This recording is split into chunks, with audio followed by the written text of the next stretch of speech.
Le CESAD, c'est un service d'éducation et de soins à domicile qui vise à accompagner des enfants qui sont en situation d'inclusion scolaire ou plus globale, sociale bien entendu, avec une équipe qui se déplace sur les lieux de vie de l'enfant pour pouvoir l'accompagner à être davantage autonome. Par exemple, ce lycéen est en situation d'apprentissage en locomotion, c'est-à-dire qu'une professionnelle spécialiste vient l'aider à prendre des repères pour qu'il puisse se déplacer davantage seul. Nous travaillons donc sur l'autonomie de la personne que nous accompagnons. Aujourd'hui, j'ai juste pour l'instant fait où se situaient les bâtiments les uns des autres et observer un peu quels sont les trajets possibles à faire et comment les faire et quel est le meilleur moyen de les faire. Il est en inclusion individuelle dans une classe normale et on lui apporte des outils de compensation pour justement qu'il s'inscrive un maximum dans son quotidien avec les autres. Sandrine elle m'aide à prendre des repères qui pourraient m'aider, les repères qui semblent le plus judicieux à prendre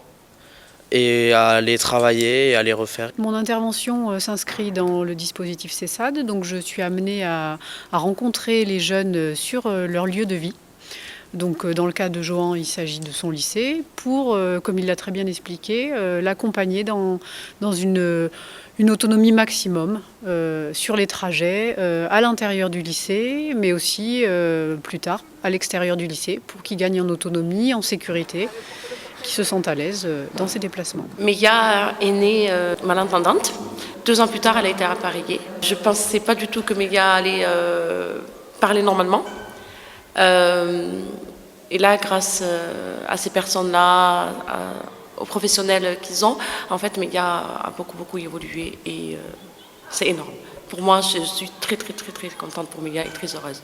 Je ne m'attendais pas du tout. Mélia, je la vois une fois par semaine, donc dans le cadre du suivi du CESAD. Et donc cette année, il y a l'orthophoniste et moi-même qui suivons Mélia, et l'éducateur qui va aussi à la maison. C'était une petite fille qui ne parlait pas, à 2 ans, et donc qui a été scolarisée, qui suit une scolarité ordinaire, qui est très bien intégrée. Moi, mon travail se fait beaucoup en parallèle, majoritairement en parallèle avec le travail de la maîtresse de l'école, c'est-à-dire que là, nous avons accompagné Mélia sur l'entrée dans la lecture, le langage écrit. Elle est bien socialisée, elle a des bonnes compétences, mais nous restons très vigilants par rapport à ce qu'elle peut comprendre et à ce qu'elle puisse s'exprimer vis-à-vis des autres et vis-à-vis de la maîtresse. Donc voilà, c'est un travail en fait global entre l'enseignant, la famille et le CESAD, et cette circulation de la parole aussi entre les adultes permet à l'enfant de progresser, et elle est en confiance parce qu'elle sait qu'il y a